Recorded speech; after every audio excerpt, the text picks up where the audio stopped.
Hi everyone, welcome back to my channel and welcome back to another Copic Colors challenge video. So this is going to be the Copic Colors for March. The three colors for this month were G17 Forest Green, YG17 Grass Green, and YG23 New Leaf.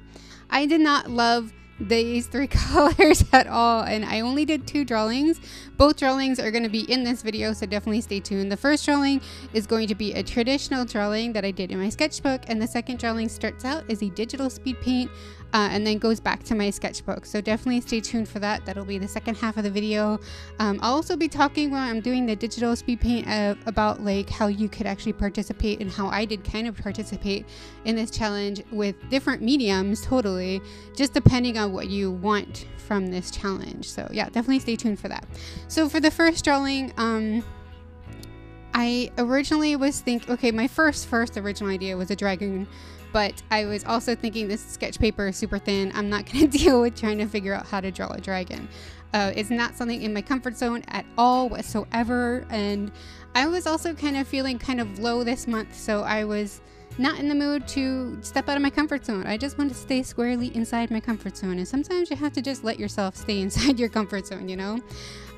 So the first drawing started out as the other idea I had, which was like a cute girl in a bell dress, kind of like, you know, a Lolita type outfit, and clovers. That was the original idea I had when I started sketching.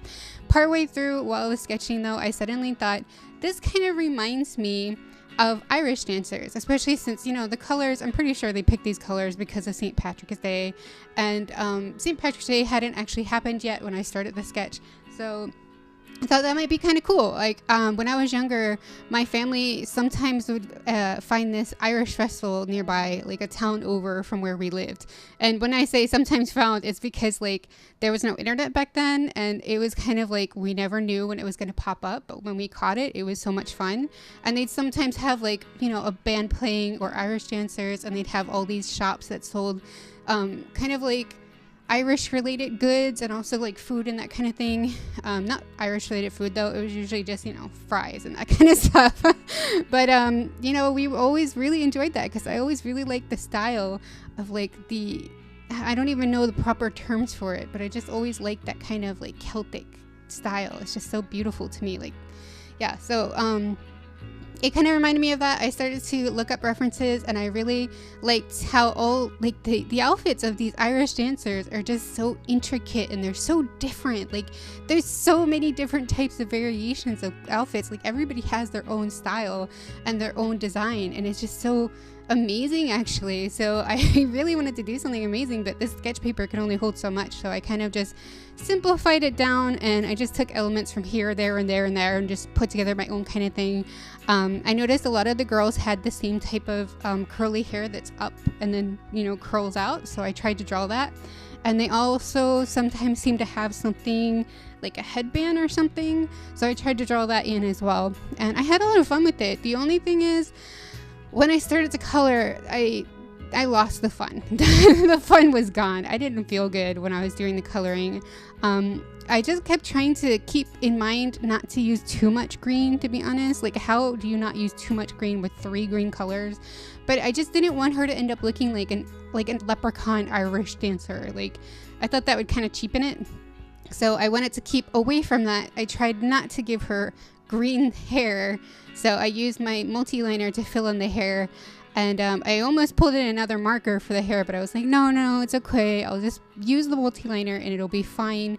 Towards the end, I made a mistake where I used the colorless blender and the G17, and I tried to put a very light coloring around the like shadows of her skin, and it looked kind of like a leprechaun, maybe like a half leprechaun girl. So I was like, oh no, I've got to fix that somehow. So I ended up pulling in my Prismacolor very thin, I think it's crimson color pencil, and I just did some light shading on her skin, which helped to balance out the green and make it look a little bit less alien-like.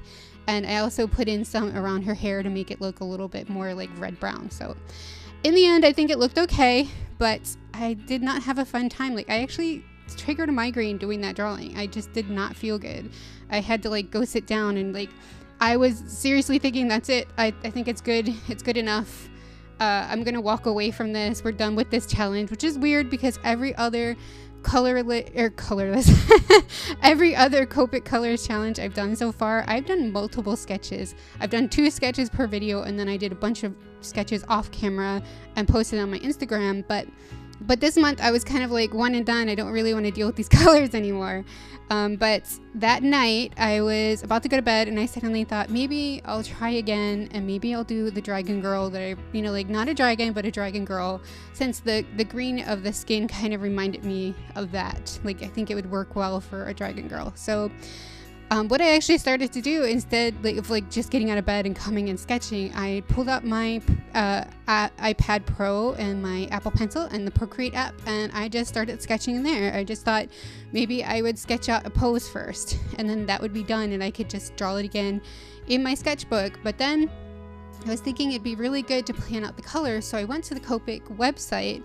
I pulled, saved the picture of the color swatches, and then color picked from there in the app, and then just started to paint with that, like in the app. And I thought that was like a lot of fun. I mean, I'm sure that's super normal and people do that all the time, but I've never actually really done that before. And it was actually a lot of fun to participate in the challenge that way.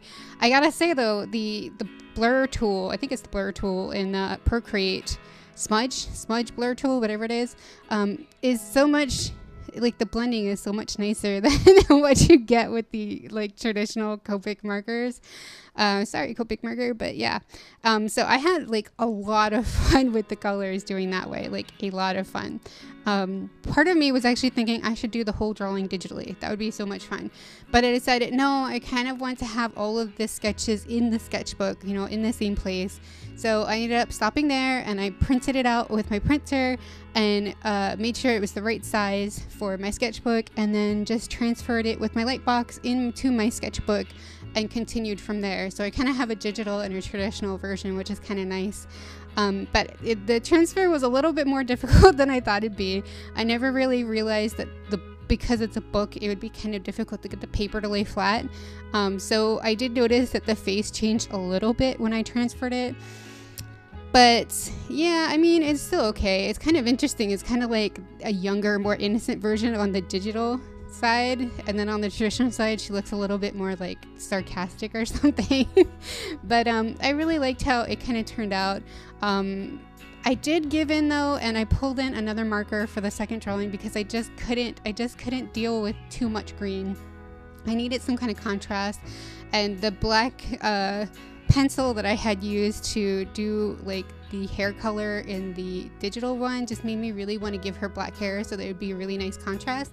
So I pulled in my black marker because I just did not feel like sitting there and filling everything in with black pen like I did with the first drawing with the brown pen.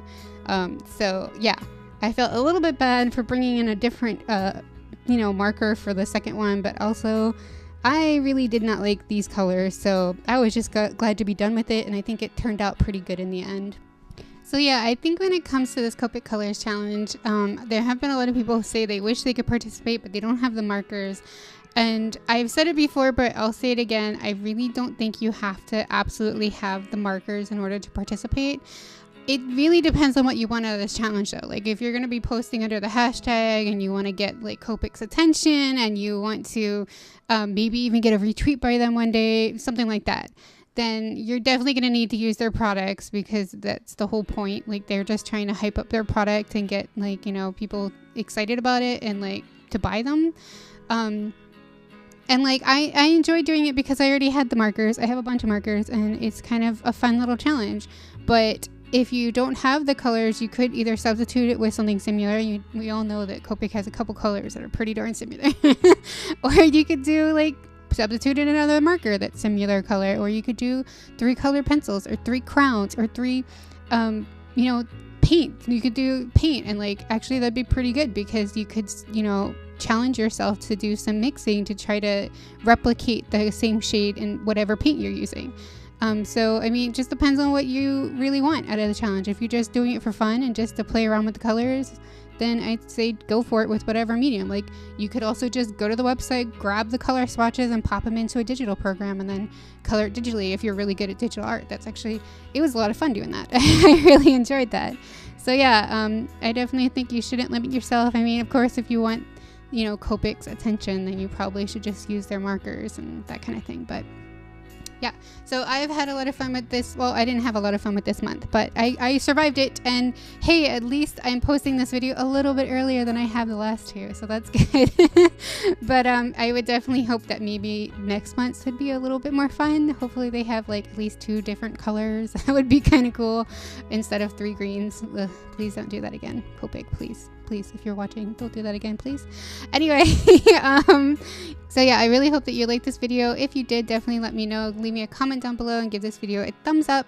If you haven't already, please do subscribe to my channel. If you want to see a list of all the materials I'm using, that will be in the description below. And you can also see links to where you can follow me on Instagram, Facebook, Twitter, all that kind of thing. The next video will be a watercolor speed paint. I'm looking forward to sharing that one.